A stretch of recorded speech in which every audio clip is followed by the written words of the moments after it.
पिंडर घाटी के पहाड़ों में बसा एक छोटा सा गांव, जहां एक गरीब परिवार की उम्मीदों का सहारा सिर्फ एक लड़का था। पिता की छाया सिर से उठ चुकी थी और घर में सिर्फ एक बुजुर्ग माँ और एक बहन थी, जिसकी शादी की जिम्मेदारी उसके कंधों पर थी। लेकिन बेरोजगारी की आग में झुलसता यह लड़का हर तरफ भटकने के बाद भी कोई रास्ता न पा सका। आखिरकार एक दिन उसने बिना कुछ बताए घर छोड़ दिया।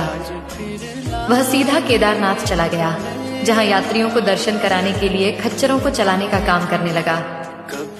दिन भर खच्चरों के साथ ऊंचे पहाड़ों पर चढ़ते उतरते उसकी जिंदगी घिसट रही थी।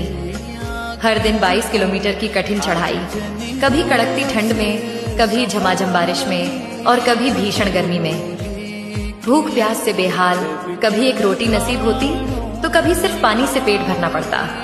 पैर में सिर्फ घिसी हुई चप्पल थी जो ठंड में बर्फ की तरह जम जाती, लेकिन रुकना मुमकिन नहीं था। रातें और भी बेरहम थीं। ठंड से बचने के लिए दुकानों के नीचे सिकुड़ कर सो जाता। कभी कभी तो थककर ऐसे ही खुले आसमान के नीचे सो जाता, लेकिन आंखों में नींद कम और आंसू ज्यादा होते। माँ का फोन आता तो दिल दहला देता, लेकिन वह अपने दर्द को आवाज में नहीं आने देता। माँ ने पूछा, कैसा है बेटा?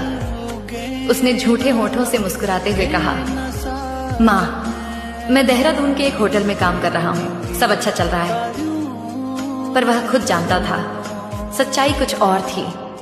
जिस दिन कमाई अच्छी होती, उस दिन अपनी बहन के लिए कुछ पैसे भेज देता, लेकिन खुद के लिए कभी सोचा ही नहीं। उसके लिए सिर्फ एक ही चीज थी, संघर्ष।